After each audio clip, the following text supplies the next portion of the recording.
캐패시터의 엘렉트로스태틱스를 배우겠다. 예, 그래서 정전기적인 관점을 우리가 볼 건데 여기서 중요한 포인트는 무엇이냐면 MOS 캐패시터가 원래 하는 역할이 무엇이냐.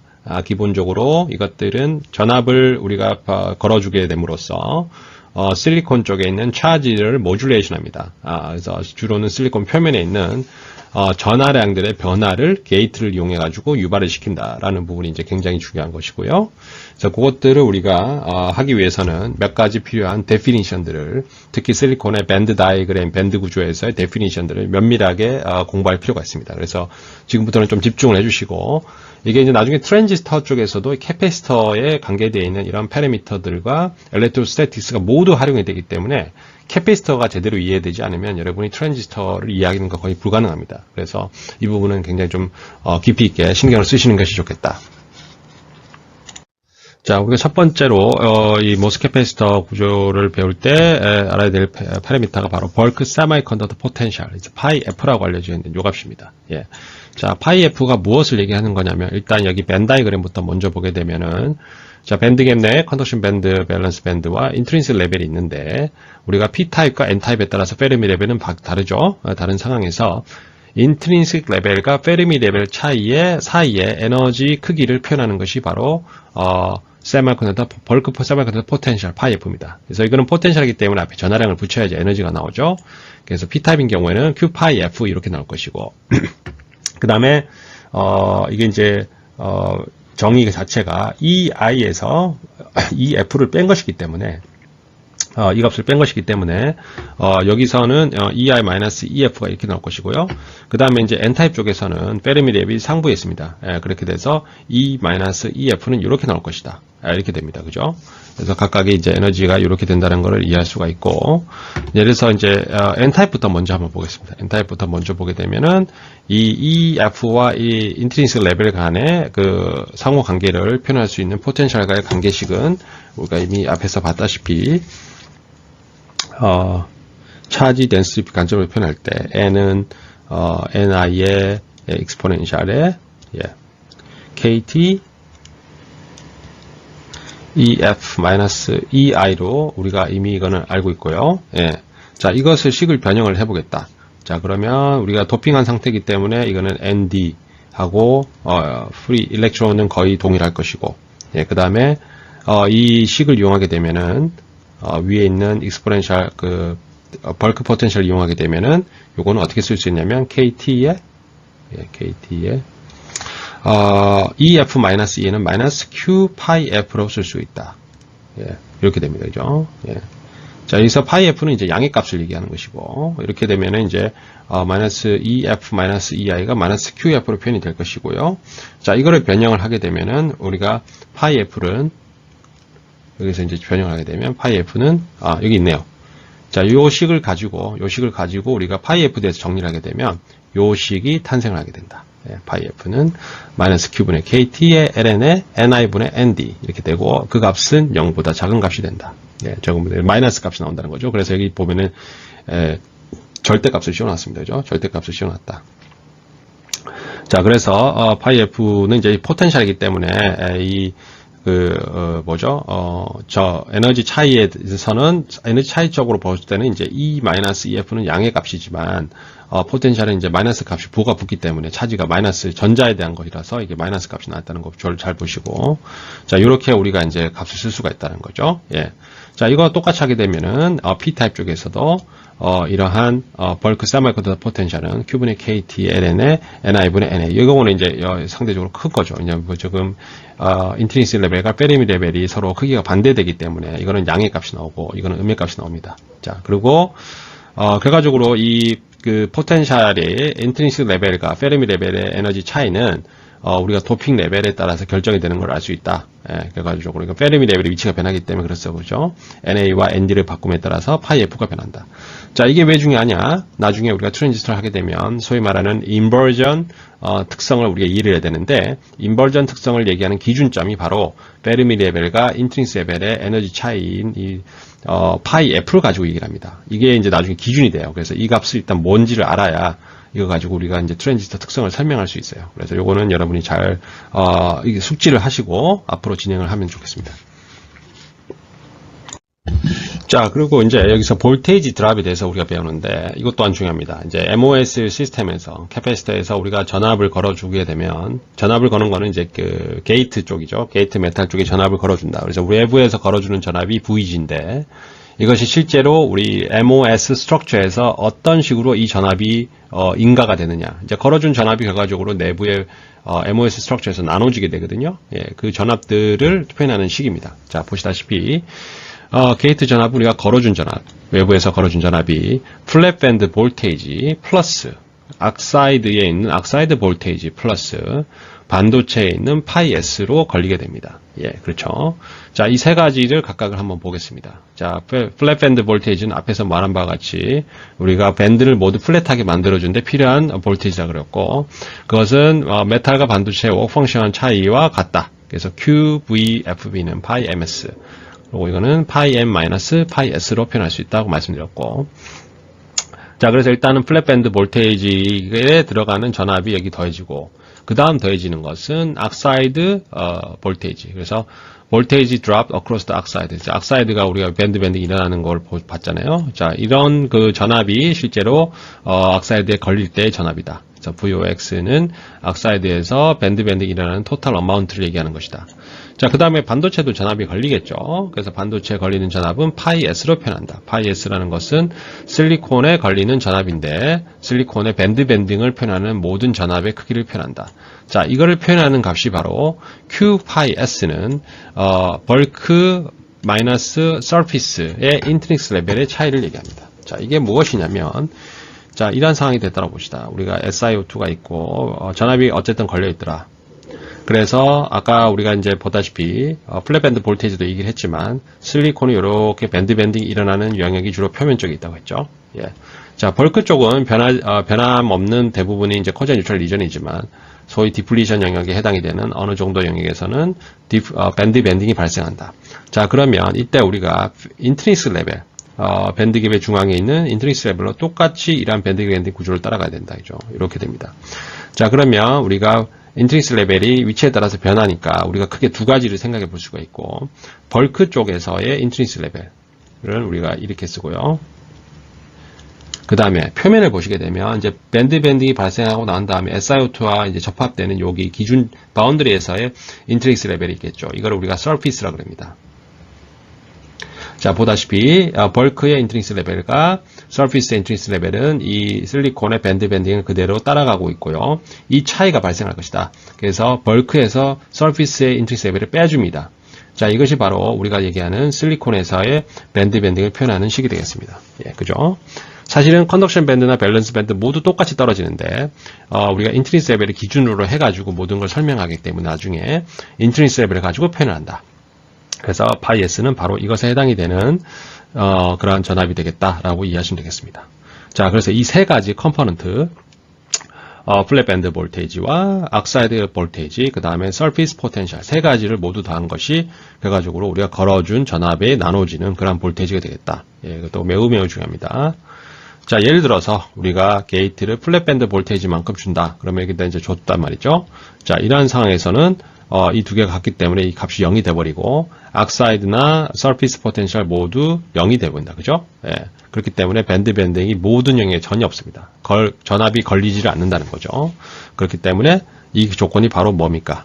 플랫 밴드 컨디션입니다. 그죠? 플랫 밴드 컨디션. 모든 영역에서 전기장이 없고 모든 밴드는 플랫한 그런 상황으로 우리가 생각할 수가 있다. 그래서 이 식에서 이제 증명이 되는 것이죠.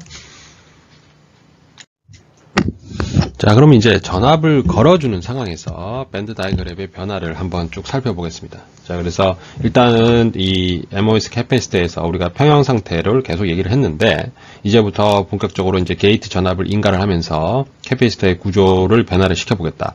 자, 이것은 실제로 이제 트랜지스터를 동작시키기 위한 상황과 동일한 조건입니다. 자, 첫 번째로는 우리가 전체적인 밴드 다이그램의 변화 양상을 전반적으로 보고요.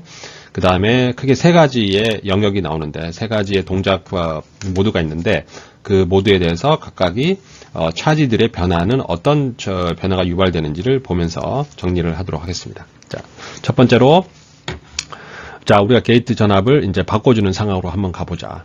그래서 크게 우리가 전압을 걸어줌에 따라서 이런 MOS 캐패시터의 세 가지 모드를 우리가 정의를 하게 되는데, 첫 번째로 나오는 게 accumulation, 그 다음에 두 번째는 depletion, 세 번째는 inversion입니다. 자, 이 세 가지 머릿속에 기억하시고요. 자, accumulation에서 전압을 걸어주는 상황과 inversion에 전압을 걸어주는 상황은 완전히 반대입니다. 그래서 서서히 전압을 점점점 감소시킨다. 게이트 전압을 점점점 감소시키는 걸 알 수 있다.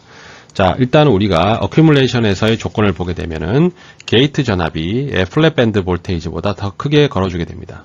지금 이 그림 자체는 나와 있는 것이 N-타입 반도체이고요. 그 다음에 여기는 이제 메탈을 썼고요. 이 상황입니다. 지금 페르미 레벨을 우리가 정의를 하게 되면 메탈의 페르미 레벨이 여기 있고 반도체의 페르미 레벨이 여기 있습니다. 이 FSI. 자, 이런 상황입니다. 그래서 메탈 쪽의 페르미 레벨이 현재 어디에요? 반도체 쪽보다 훨씬 더 낮게 이제 걸려져 있는 상황임을 알 수가 있겠다. 그죠? 자, 그래서 여기는 플러스로 상대적으로 걸려져 있고, 플러스로 걸려져 있는 상황이고, 여기서는 상대적으로 마이너스로 걸려져 있는 상황이다. 그래서 높은 전압이 플러스 전압으로 걸려 있는데, 플랫밴드를 넘어서서, 플랫밴드는 이러한 조건인데, 여기서보다 훨씬 더 게이트를 높게 줬으니까, 이렇게 다운워드, 페르미 메탈 쪽에 내려가 있는 상황이 되겠다. 자, 이러한 상황이 되면, 밴드 밴딩이 SiO2에 강하게 아래쪽으로 향하는, 메탈 관점에서 바라봤을 때, 메탈 반쪽으로 바라봤을 때 다운워드 밴드 밴딩이고, 그 다음에 실리콘 쪽도 이렇게 서피스 쪽에서는 다운워드 밴드 밴딩으로 되어 있죠. 자, 그럼 이런 일에서 차지들은 무슨 일이 발생하느냐? 자, 메탈은 여러분 신경 쓸 필요 전혀 없고요. 인슐레이터도 차지는 전혀 없다라고 가정했기 때문에 우리가 신경 쓸 거는 오로지 여기입니다. 실리콘의 표면만 신경 쓰면 돼요. 벌크는 변하는 거 아무것도 없습니다. 이러한 일렉트로스태틱에 영향을 받는 것은 오로지 실리콘 표면이다. 자, 표면에서 서피스 밴드 밴딩이 생기면 전하들은 어떻게 되느냐? 일렉트론들이 어디로 가겠습니까?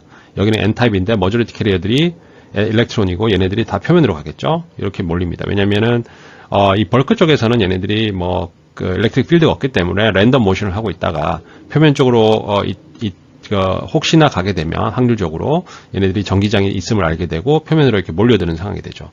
그래서 이 표면 쪽에 머저리티 캐리어인 일렉트론들이 몰려드는 상황입니다. 이걸 바로 우리가 accumulation이라고 표현합니다. accumulation. 자, accumulation이라는 거는 N타입이나 P타입이나 상관없이 머저리티 캐리어들이 표면에 몰리는 상황을 accumulation이라고 얘기한다. 지금 우리가 N타입 반도체를 얘기하기 때문에 일렉트론이 표면에 몰려드는 상황이 accumulation이고, 만약에 P타입 반도체를 썼다라면 홀이 표면에 몰려드는 상황이 바로 accumulation이 될 것이다. 그죠? 자, 이렇게 됐고요. 여기서 출발합니다. 이제 서서히 게이트 전압을 줄여줍니다. 줄여준다는 거는 플러스 방향에서 마이너스 방향으로 점점점 간다는 얘기입니다. 자, 가서 이제 역전이 됐어요. 지금 보시다시피 페르미 레벨이 메탈 쪽에가 오히려 반도체 쪽보다 더 높아졌습니다. 더 올라갔죠. 그래서 상당히 이제 마이너스로 간 겁니다. 자, 요때 조건은 게이트 전압이 플랫밴드 볼테이지보다 더 작습니다. 작은 경우는 이제 밴드 밴딩이 아까와는 반대로 어버드로 가 있죠. 어버드로 되어 있고, 실리콘도 그것을 따라가고 있습니다. 이 상황에서는 아까 어큐뮬레이션 때 몰려있던 일렉트론이 이제는 모두 바깥쪽으로 빠져나가죠. 왜냐하면 어버드 밴드 밴딩이기 때문에 전기장의 포텐셜 방향에 따라서 이렇게 빠집니다. 자, 그래서 일렉트론은 더 이상 서피스에 있지 못하고 리펠링 돼버리고, 코자인 뉴트럴 리전도 퍼져나가 버리죠. 그러면은 표면에는 더 이상 특별한 전하가 없겠습니다. 자, 그럼 여러분이 생각했을 때 이게 N타입 실리콘이긴 하지만 이쪽에서는요, 홀이 여기로 몰려들지 않겠느냐라고 할 수 있는데, 이 홀은 워낙에 작은 값이기 때문에 몰려드는 순간 가장 일렉트론이 소멸되기 때문에요. 그리고 그 크기가 워낙 작아서 영향을 못 미칩니다. 그래서 이거는 사실은 디플리션 이전과 거의 동일한 상황이라 할 수 있고, 그래서 우리가 이거를 디플리션이라고 표현합니다. 보시다시피 디플리션이 됨에 따라 가지고 이게 밴드 밴딩이 있는 영역이 점점 커지는 상황이 될 수 있다. 자, 여기서 디플리션 이전의 조건에서는 이 밴드 밴딩에 있는 영역이 마치 우리가 PN 다이오드에서 디플리션 얘기한 것처럼 차지가 없는 상황을 얘기합니다. 서피스에는 이 영역에는 차지가 없어요. 자, 여기서 우리가 점점 더 게이트 전압을 감소를 시킵니다. 그러면 더 이렇게 휘어지겠죠. 더 휘어지고 SiO2에 더 높은 전압이 걸리고, 그 다음에 실리콘 쪽은 이렇게 어버드가 더 심해집니다. 자, 이러한 상황에서는 이제 무슨 일이 발생하냐면, 자, 한번 잘 보시면 이게 우리가 반도체 페르미 레벨이고요.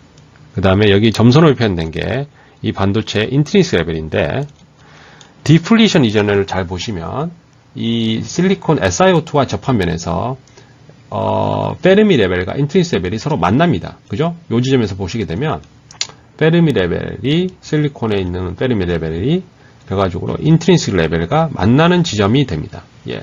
자, 이렇게 되고 이게 디플리션의 어떠한 조건입니다. 근데 이제 우리가 전압을 더 마이너스로 가게 되면 이제 역전 현상이 발생해요. 무슨 일이냐고 하니 이 표면에서 봤을 때 이 포인트를 보게 되면요. 이 표면을 보게 되면 이제 인트린스 레벨이 페르미 레벨보다 더 높이 있죠. 더 높이 있다는 건 에너지 관점으로 봤을 때는 이게 더 높다는 거죠. 자, 이렇게 역전 현상이 발생하게 됩니다. 예, 그래서 인트린스 레벨이 페르미 레벨보다 더 높다. 그럼 마치 이 바운드리에서만 봤을 때는 이 벌크는 원래는 N타입이었는데 이 바운드리 관점에서 보면 요것만 떼서 보게 되면 어떻게 되냐면 이렇게 됩니다. 요 점에서 봤을 때 확대해 보이죠. 이렇게 되고 이렇게 되고 이렇게 되니까 그다음 밸런스 밴드 마치 이쪽은 P타입처럼 고동하는 거예요. 예, 원래는 N타입이었는데 이러한 높은 게이트 바이어스에서 표면 쪽에서 밴드 다이그램이 역전이 되니까 여기가 이제 소위 말하는 우리가 페르미 레벨이고 실리콘 여기가 우리가 앞서 봤던 인트린스 레벨 서피스 예, 서피스 그래서 벌크 포텐셜 표현할 때 우리가 서피스의 인트린스 레벨을 표현했죠. 예, 이 값이 이게 역전이 되는 거예요. 그래서 표면에서는 마치 P타입처럼 고동한다. 자, 여기서 무슨 일이 발생하냐면 이제 표면은 N타입이 아니고 P타입이 됩니다. 왜냐? 홀이 처음에 점점 이제 모여드는데 디플리션 지점까지 영향을 못 미치다가 더 높은 마이너스 전압이 게이트에 걸리니까 홀이 계속 모여들어서 여기가 상당하게 많은 홀이 발생했고 오히려 머저리티 캐리어인 N타입을 역전시켜버린 거예요. 왜냐하면 N타입에 있는 일렉트론들은 높은 밴드 밴딩 때문에 다 벌크로 밀려나갔고요. 여기는 일렉트론이 거의 없는 상황에서 홀만 계속 모여드니까 적어도 이 표면은 마치 홀처럼 고동됩니다. P타입처럼 고동합니다. 그래서 우리가 이걸 인버전, 거꾸로 뒤집어졌다. 그래서 인버전이라고 표현해요. 자, 인버전이 돼버리면 이제 트랜지스터는 켜지는 조건이 돼요. 나중에 우리가 트랜지스터 얘기할 때, 캐리어들의 이동을 얘기할 때, 이 인버전 채널이라는 말을 쓰는데, 우리가 트랜지스터가 켜졌다, 온이 된 상황에서의 표면 상태, 전류가 흐르는 것은 바로 이 표면에 있는 역전된 역전하들에 의해 가지고 전류가 흐릅니다. 이게 트랜지스터의 굉장히 특이한 점이에요. 머저리티 캐리어가 흐르는 게 아닙니다.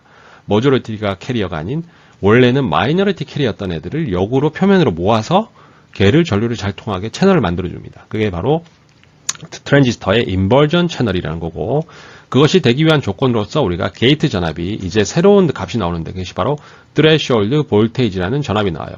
이게 트랜지스터가 켜지느냐 꺼지느냐를 기준을 잡아주는 그러한 볼테이지입니다. 굉장히 중요한 볼테이지입니다. 자, 그래서 이 볼테이지가 threshold 볼테이지를 어떻게 우리가 정의하느냐는 뒤에서 좀 차차 배우기로 하고 어쨌든 이 특성을 보게 되면 서피스가 P타입이 되어버린다. N타입이었는데 P타입이 된다. 그래서 거꾸로 특성이 변화한다. 뒤집어진다. 그래서 우리가 인버전 레이어로 표현한다는 거 명심하시기 바랍니다. 그래서 자, 실질적으로 보게 되면은 트랜지스터가 켜진다라는 게 바로 인버전 조건이었고요. 온이고 꺼지는 조건은 바로 이 어큐뮬레이션 조건입니다. 오프 되는 조건입니다. 그러니까 전류가 이쪽에 인버전에서 더 많이 흐르는 거예요. 어큐뮬레이션은 전류가 흐르지 않습니다. 자, 이거 여러분 조금 의아할 수 있는데 뭐 디플리션은 이해가 된다. 왜냐하면 표면에서 전하가 거의 없으니까 이 표면 전하가 중요한데 채널이 형성이 되는 영역이라서 그런데 어큐뮬레이션은 일렉트론이 많이 들어갔잖아요. 이렇게 얘기할 수 있는데 이 일렉트론이 여기 조금 들어가 봐야 큰 소용이 없다. 왜냐하면 우리가 전류의 어떤 그 정의를 보게 되면 시간에 따른 전하의 변화량을 얘기해야 되는데 N타입에 이미 굉장히 많은 일렉트론이 있는 상황에서 몇 개가 조금 더 들어온다고 해서 어큐뮬레이션에서 이 값이 변하지 않습니다. 그래서 이 변화량은 0이에요. 항상.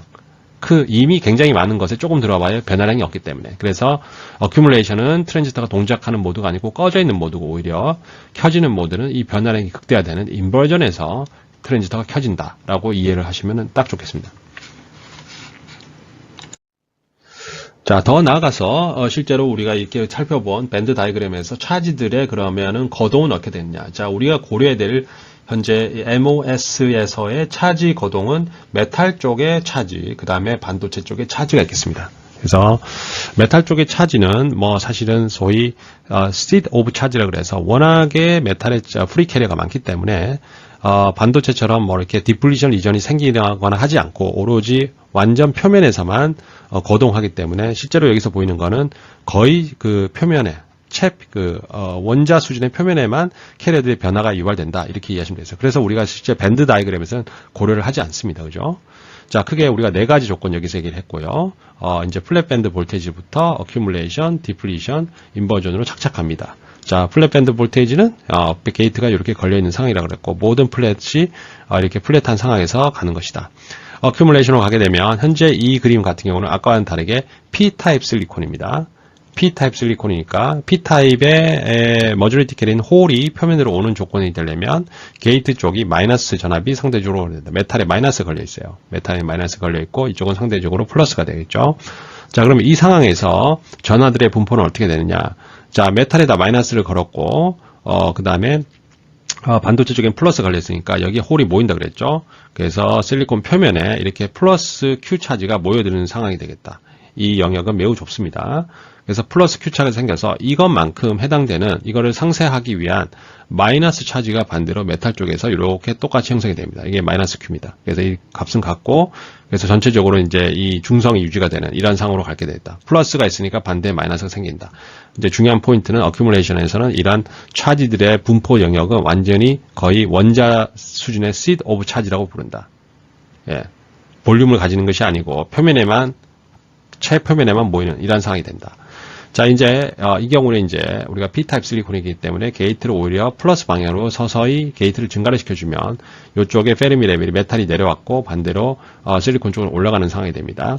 자, 그러면서 디플리션이 발생이 되고요. 디플리션이 발생이 되면 이제 디플리션 이전의 형태가 이제 파악이 되죠. 이 밴드 밴딩 상황이 있는 상황에 해당이 되는 거고 여기에서의 어떠한 전하의 변화량은 디플리션 이전이 형성이 됐을 테니까 여기는 순전히 마이너스 Q 차지만 형성이 된다. 이제 P타입 실리콘이니까 억셉터 공간 차지들만 있겠죠. 디플리션 이전의 위스만큼.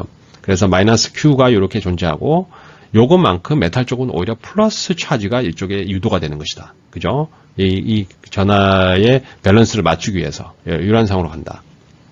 그러니까 모든 조건을 여러분이 기준을 실리콘의 전하 변화로 하게 되고 그 반대를 메탈 쪽에서 seed of 차지가 유도된다. 이렇게 생각하시면 돼요.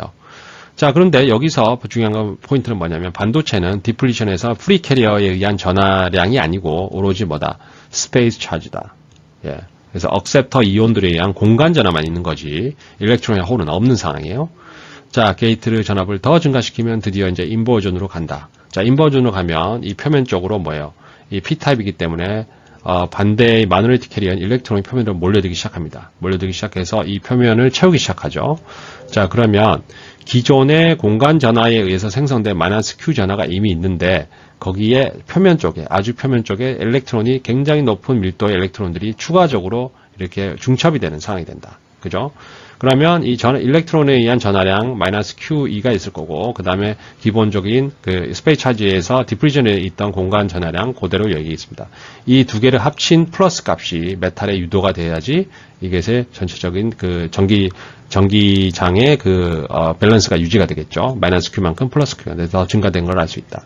자, 근데 중요한 포인트는 일렉트론들이 여기에 유도가 되고 있는 상황이다. 그래서 얘네들이 보시다시피 아주 좁은 영역에 결과적으로 이거를 우리가 뭐라 그러냐면 일렉트론이 여기에 빠져든다. 그래서 포텐셜 웰이라고 합니다. 포텐셜이 마치 우물과 같이 캐리어들을 잡아 끌어들인다. 이제 에너지가 낮은 영역이 국소적으로 생긴다는 거죠. 그래서 이 영역은 매우 좁은 영역이고 이것 때문에 캐리어들이 이렇게 좁은 영역에 국소화된다. 이렇게 됩니다. 자, 이게 트랜지스터가 켜질 때의 상황이에요. 자, 이 차지들이 움직입니다. 이 차지들이 트랜지스터가 되면은 사실 이 우리가 보고 있는 그림의 바깥쪽과 안쪽으로 이제 3차원적으로 그리면 그죠? 이 화면으로 튀어나오는 하고 안쪽으로 이렇게 이동을 하는 것이 바로 트랜지스터 채널이 되는 것이다. 그런데 이게 이제 특이한 점이 뭐냐면 이렇게 좁은 영역에 포텐셜에다가 일렉트론을 가두게 되면 이 포텐셜 웰 자체가 매우 좁은 영역에서 양자화됩니다. 예. 그래서 양자화돼서 그러한 양자된 에너지 스테이트를 통해 가지고 일렉트론이 연속적인 에너지 분포를 가지는 것이 아니고 띄엄띄엄 에너지 분포를 통해서 소위 말하는 발리스틱 트랜스포터라는 겁니다. 발리스틱. 자, 발리스틱 트랜스포터가 뭐냐면 우리가 결정 내에서 전자들이 이동할 때 원자들과의 충돌 때문에 항상 산란이 생기죠. 우리가 중간고사 전에도 배웠지만 포논 스캐터링도 생기고 그 다음에 아이오닉 스캐터링도 생기고 이런 스캐터링이 생기는데 이렇게 좁은 공간에다가 일렉트론을 가둬놓게 되면 이 크기는 뭐 수십 나노미터 이하입니다. 이것들이 설령 원자가 있더라 하더라도 원자들과 산란은 최소화되고 굉장히 빠른 퀀텀 트랜스포트를 가지게 된다. 산란이 거의 없는 그러한 전자이동을 가지게 돼서 유독 이 표면 쪽에서 흐르는 전자들은 굉장히 빠르게 움직인다. 이제 이러한 특성들이 있습니다. 그래서 이거를 이용해 가지고 고성능의 하이스피드 디바이스를 만들 수 있다라는 특성이 있어요. 그래서 우리가 이제 실리콘을 기반으로 해서 만드는 트랜지스터가 바로 이 특성을 캐칭을 해가지고 구현한 것입니다. 그래서 아주 다른 소자들과 차별화되는 아주 좋은 소자라 할 수 있고요. 물론 이론적인 값보다는 이러한 그 스캐터링이 없는 그 차지들의 속도는 조금 줄어들지만 여러 가지 비이상적인 그런 스캐터링이 또 생기기 때문에 그럼에도 불구하고 저전력으로 이렇게 빠르게 동작하는 스위칭 소자는 트랜지스터가 지금 현재는 거의 유일하다. 이렇게 말씀드릴 수가 있습니다. 그래서 이러한 것들이 이제 우리의 트랜지스터 캐패시터 해석의 일단 전체적인 근간이고, 요걸 가지고 이제 해석적으로 쭉쭉쭉 풀면서 각각의 전압의 크기와 전하량의 그러한 차의 값들을 해석적으로 쭉 유도하는 것이 이제 우리 캐패시터에서 하는 가장 중요한 일 중에 하나고, 이제 궁극적으로는 이 캐패시터에서 우리가 트레시홀드 볼테이지를 정의를 할 수가 있습니다. 그래서 그걸 가지고 정의를 한 다음에 실제로 트랜지스터에다 이 값을 적용해서 쓸 수가 있습니다. 자, 그래서 첫 번째 케이스인 어큐뮬레이션부터 차근차근히 보도록 하겠습니다. 자, 현재 우리가 걸어주는 구성된 구조는 P-타입 실리콘 기판에 게이트 악사이드가 있고 위에 이제 게이트 메탈이 있는 상황입니다. 자, 여기서 우리가 P-타입 모스캡을 썼기 때문에 이 구조는 N-모스캡 구조고요. 네, 모스캡 구조. 자, 어큐뮬레이션 조건에서는 이렇게 P-타입 실리콘인 경우에는 게이트 쪽에는 마이너스가 걸리고 그 다음에 반도체 쪽에는 플러스가 걸리는 상황이 되겠습니다. 그래서 지금 여기에 지금 부호가 반대로 돼야 되겠죠? 이렇게 되는 상황입니다. 자, 이렇게 상황이 되면은 게이트 쪽에 마이너스가 걸리니까 상대적으로 그 실리콘 쪽에서 머저리티 캐리인 플러스들이 이 마이너스 방향을 따라서 표면에 주로 이렇게 몰리게 되는 것이죠. 자, 이 구조를 우리가 어큐뮬레이션에 구조한다. 머저리티 캐리어가 표면으로 이렇게 모여드는 상황을 우리가 어큐뮬레이션이라고 하게 되겠습니다. 그럼 이거를 유도하기 위해서는 게이트 쪽에서는 마이너스가 걸려야 되는 상황이다. 자, 게이트 쪽 전압이 마이너스이기 때문에 게이트 전압은 훨씬 작은 전압이고요. 플랫밴드 볼테이지보다 더 작은 전압을 우리가 일반적으로 걸어주는 게 게이트 전압이 되는 것이다. 자, 그럴 때 밴드 구조를 보시게 되면은 메탈 쪽은 마이너스가 상대적으로 걸려있고 그 다음 반도체 쪽은 플러스가 걸려있죠. 이런 상황이 된 것이다. 자, 이때에 우리가 걸어주는 플랫밴드 게이트 전압은 플랫밴드 볼테이지 플러스 VOX가 됩니다. 예, 그래서 실질적으로 여러분이 악사이드만 지금 보시면은 대부분의 전압이 악사이드에 걸려있는 걸 알 수 있고 밴드 밴딩이 일어나고 있고요. 그 다음에 반도체 쪽은 약간의 밴드 밴딩이 있는데 거의 이거는 무시될 수 있는 정도로 아주 약한 전압이다. 그렇기 때문에 대부분의 전압은 악사이드에 걸릴 수 있다는 거고, 요거를 다시 옮겨주면 게이트 우리가 걸어준 전압에서 플랫밴드 볼테이지를 빼주고 남은 거가 악사이드에 순전히 걸리는 전압이 되는 것이다. 이렇게 이해할 수 있습니다. 예. 그래서 플랫밴드 볼테이지는 우리가 원래부터 휘어져 있던 열평형 상태에서부터 걸려있던 전압을 역으로 걸어주는 거기 때문에 게이트 전압이 이 플랫밴드 조건을 만들어주는 것만큼 사용이 되고 남은 것만 악사이드에 전압이 걸린다. 이런 의미로 해석을 하시면 되겠습니다. 자, 그래서 실제로 걸리는 악사이드 전압은 당연히 이 밴드 밴딩에 해당이 되는 여기에 대해서 전하량을 꽂히면 되죠. 그래서 Q 곱하기 VOX 하면 악사이드가 얼마나 에너지를 밴드 밴딩이 일어나는지, 에너지 변화량이 있는지를 알 수가 있고, 그 다음에 우리가 걸어준 게이트 전압에 따른 에너지는 페르미 레벨, 메탈 쪽의 페르미 레벨과 반도체 페르미 레벨의 차이를 결과적으로 우리가 게이트 전압에 따라서 얘기할 수 있다. 앞에 이제 전하량만 곱하면 되는 거고요. 그 다음에 반도체도 밴드 밴딩이 있더라. 그래서 표면에 있는 그 서피스 포텐셜과 그 다음에 벌크 쪽에 있는 걸 대비로 해서 요만큼의 차이가 발생하게 되고, 이를 Q 파이 S라고 얘기할 수 있는데 이 값은 매우 작기 때문에 일반적으로는 우리가 무시하면 됩니다. 그래서 여기서는 고려하지 않는 그러한 식이 되겠다. 그래서 이렇게 걸어줄 때의 밴드 밴딩 구조가 이러한 상황이 된다는 걸 이해하시면 되고, 메탈 쪽으로 일반적으로 페르미 레벨만 고려하면 되기 때문에 여기서 이제 폴리실리콘 메탈을 쓰긴 했지만 이러한 나머지 값들은 다 그냥 여러분이 무시해도 되겠습니다. 자, 그럼 실제로 여기서 차지의 변화량은 어떻게 되는 것이냐? 우리가 관심 있는 것은 자, 여기도 마이너스, 게이트에는 마이너스, 여기는 플러스 걸리는 상황이고요. 실제로 이렇게 모여든 캐리어들이 모여드는데 이러한 캐리어들이 어큐뮬레이션 된 캐리어들 덴시티를 구하고 싶다. 이걸